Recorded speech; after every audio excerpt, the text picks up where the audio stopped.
Hi, my name is Ted Bradley, and I'm a light sculptor, and I work with porcelain. I am very excited to be part of the Design Milks TV series, and looking forward to answering your questions. So let's dive right in here. Okay, let's see. Okay. What in fabricating the samsara took so much time and energy? Why did the master mold makers tell you it would be impossible? Okay, I love this question. So the samsara is a sculpture that I'd envisioned for years before I started trying to make it. And it has a bunch of white porcelain rings affixed to a metal spine, almost like the arching ribs of a whale skeleton that's like bleached in the sun. And I had this very specific vision, but I didn't yet know how I was going to make them. But I thought it'd be pretty straightforward. I'm an engineer. I've worked with ceramics for years, so I thought it would. I started in November. I thought by the end of the year, 2 months, I would have the thing completely built and ready to go. That's not how it turned out. So one of the first things I did was I asked a couple of mold makers and a clay chemist, and I said, "Hey, I want to make these porcelain rings. Can you give some advice?" And all of them across the board said, this is going to be either impossible or 9 out of 10 difficulty.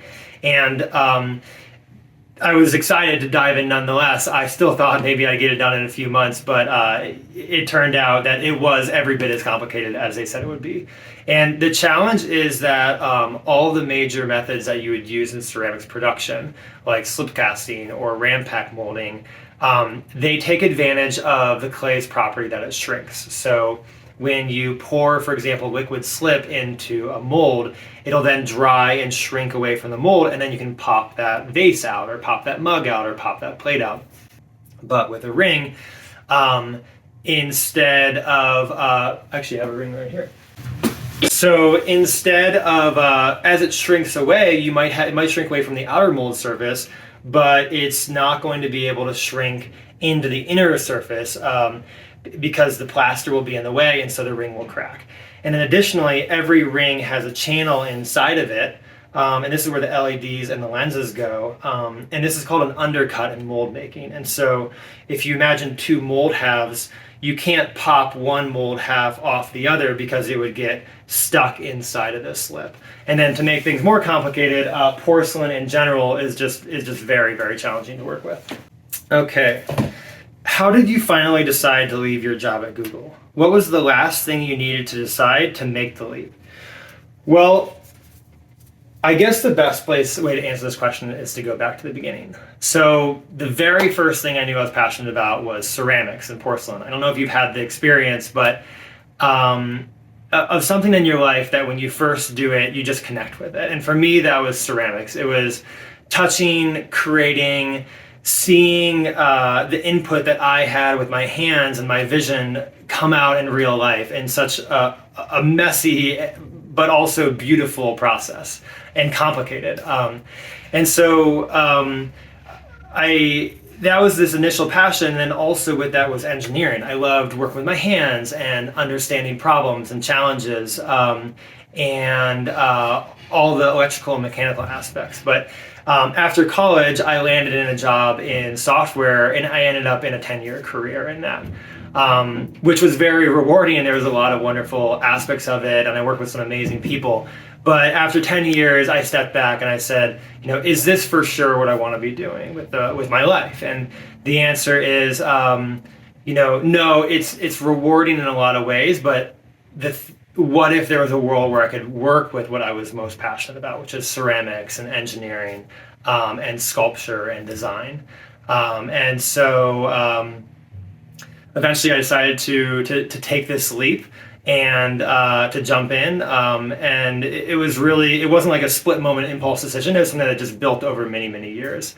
And so, yeah, it really is about trying to create this ideal career and this ideal life with this short time that we have.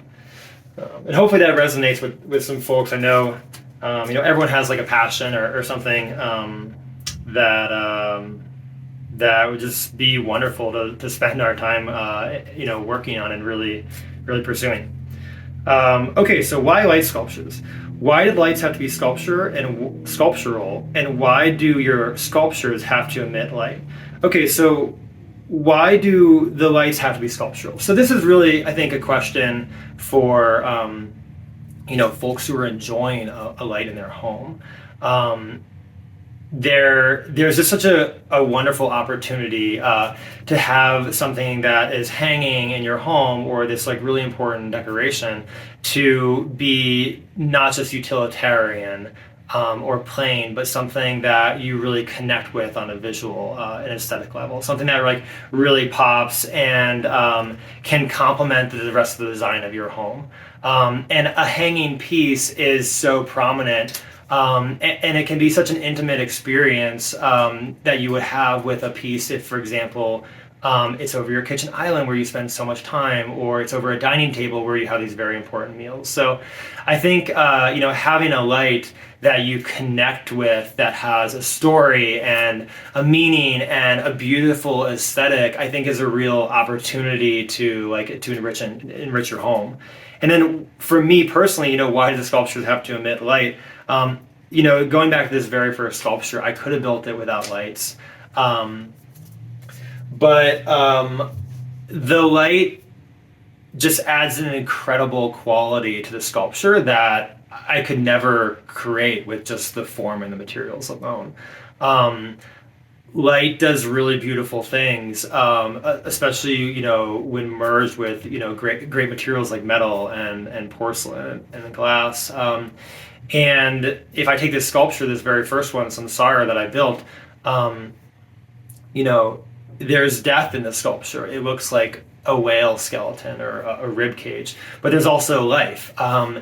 It's beautiful. It's the manifestation of so much time and energy that went into handcrafting these round porcelain rings. And even though there's death in the sculpture, the life is the light that's coming out from inside of it.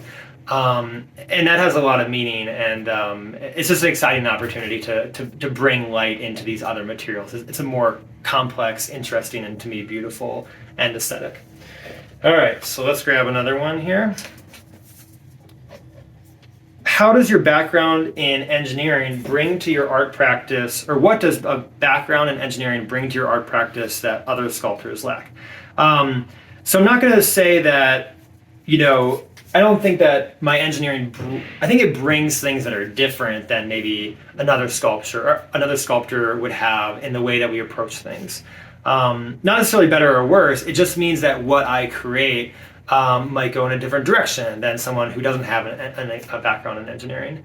And so for me, I like to say, I had a friend one time, they said, so what do? Do you just, kind of hang out at home and wait for the inspiration to strike? And I was like, no, that's not what my job is at all. In fact, the inspiration, the design lasts about 2 minutes, and there's a sketch. And then the next 2 years is like hard engineering. Like I engineer every day, all day. Some examples are, let's just go to the porcelain rings, understanding the material, the shrink rates, how the material is affected by heat, how it's affected by dry air versus humid air, how it's affected by the air current that moves over the porcelain ring on the top versus bottom, which could cause the shrink rate to be faster on the top than the bottom, and how I can solve that with fans or shelves for drying that will allow better airflow.